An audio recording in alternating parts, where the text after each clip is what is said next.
చిత్తూరు జిల్లా కాణిపాక ఆలయంలో అపచారం జరిగింది.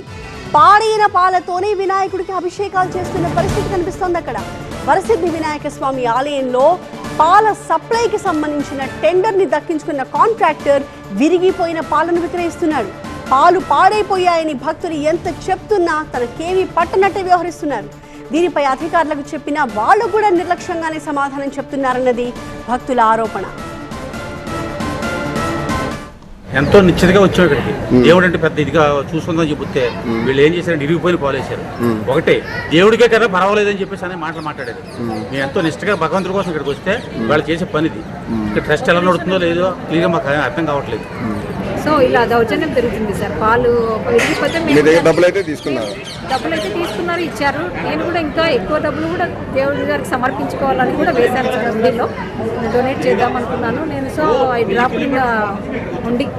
సో మాకు ఇంత అన్యాయం చేయకూడదు సార్. నేనే కాదు, ఎవరైనా పబ్లిక్ వచ్చినా కానీ ఇలా అన్యాయంగా పాలు ఇస్తే దేవుడి భక్తులందరినీ మోసం చేస్తున్నారు.